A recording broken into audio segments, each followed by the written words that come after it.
Drodzy użytkownicy instrumentów Korg PA5X, dzisiaj dla Was wielki dzień, bowiem firma Korg udostępniła długo oczekiwaną aktualizację OS V1.2 dla Waszego modelu. Już widzę, że się cieszycie, a część z Was mówi nareszcie. Spokojnie, będziecie się cieszyć jeszcze bardziej, jak zobaczycie i przede wszystkim usłyszycie, co w niej jest. Posłuchajcie tego.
Kochani, bez zbędnych słów przedstawię Wam najważniejsze funkcje i elementy najnowszej wersji systemu OS V1.2 w Korgu PA5X.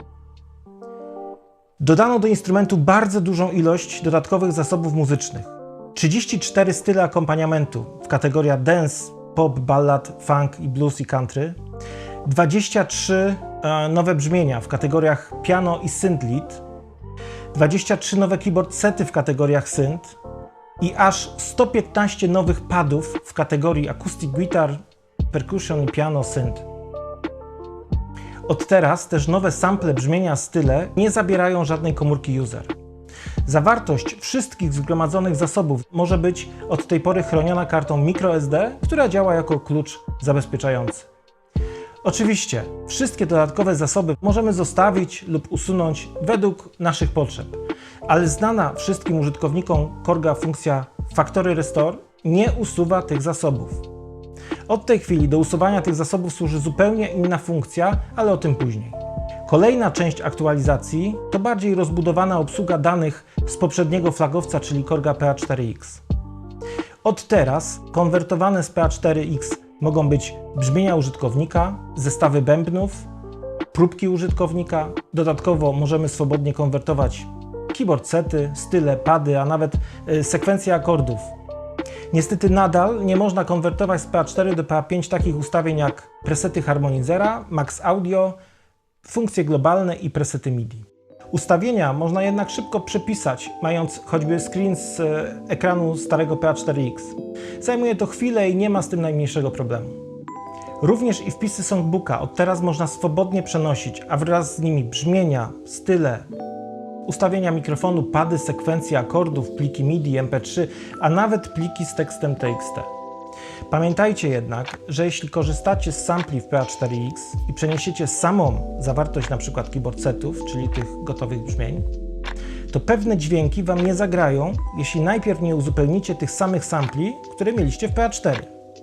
To naturalne i dokładnie tak samo było w poprzednich modelach PA. Najważniejsza rzecz. Przed przeniesieniem danych do PA5X należy całą zawartość pamięci poprzedniego modelu zapisać w folderze set, po to, żeby PA5X przekonwertował zawartość do zrozumiałego dla siebie formatu KST. Cała procedura opisana jest w pliku PDF omawianej aktualizacji, w związku z tym, że zmienił się nawet wygląd ikon funkcji import z dodanym osobnym oknem do wyboru folderu dla songbooka. Polecam jednak zajrzeć do instrukcji obsługi aktualizacji. Następna nowość to szybsze i łatwiejsze edytowanie wpisów i ogólnie posługiwanie się songbookiem. Od teraz można na przykład dodawać 4 pady do każdego utworu bezpośrednio z ekranu songbooka. Kolejna zmiana to możliwość zapisywania pliku MIDI lub stylu już na ekranie głównym instrumentu. Inaczej mówiąc, robimy sobie zmiany jakie chcemy i nie ma konieczności ich nadpisywania w zasadzie po każdej zmianie. Przechodzimy po prostu do ekranu początkowego i zapisujemy swoją pracę funkcją Save Song w rozwijanym menu z prawego górnego rogu ekranu. Kolejne zmiany być może są mniejsze, ale uwierzcie mi, znaczące dla tych, którzy chcą edytować na przykład style.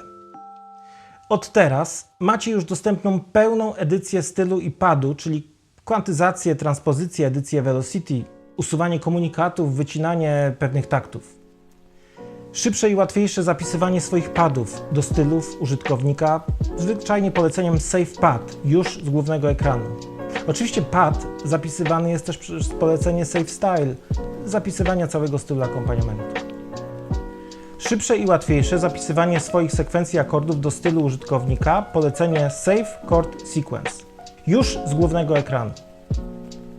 Nowa ścieżka akordów, w której możemy zapisać dane odpowiedniej tonacji akordów, aż 34 nowe typy akordów, wcześniej dostępne wyłącznie dla trybu Guitar Mode. I można je od teraz wprowadzać Event Edit. Od teraz jest też świetna funkcja polegająca na tym, że progresje akordów w intro i ending, przygotowane na zewnętrznym sekwencerze, np. Cubase, można słuchać z podłączonym do komputera Korgiem PA5X, a sekwencje akordów są automatycznie konwertowane podczas eksportu plików z sekwensera. To jest trochę zawiłe, ale omówimy to wkrótce. Nie zapomniano też o efektach, w których parametry IFX i MFX dotyczące insertów i szyn głównych są automatycznie zapisywane do każdego brzmienia. Ale też o zwolennikach samplingu, gdzie poprawiono działanie funkcji Time Slice. Oczywiście poprawiono działanie i ulepszono funkcje w wielu innych zakresach pracy instrumentu, natomiast tyle informacji na jeden raz w zupełności wystarczy. Link do pliku aktualizacji systemu OS V1.2 znajdziecie w opisie filmu. Instalacja przebiegła dokładnie tak samo jak w każdym innym Korgu PA i w folderze z systemem znajdziecie również instrukcję instalacji. Ona ma jedną stronę A4 z częścią obrazkową włącznie, więc nikt nie powinien mieć problemu z instalacją. Pamiętajcie, podczas instalacji nie wyłączać instrumentu, a przed instalacją należy zrobić kopię zapasową. To bardzo ważne, żeby po pierwsze nie stracić tego, co już w instrumencie mamy, a po drugie cieszyć się sprawnym i stabilnym Korgiem PA5X przez następne miesiące, w każdym razie do następnej opublikowanej aktualizacji systemu. Do zobaczenia, cześć!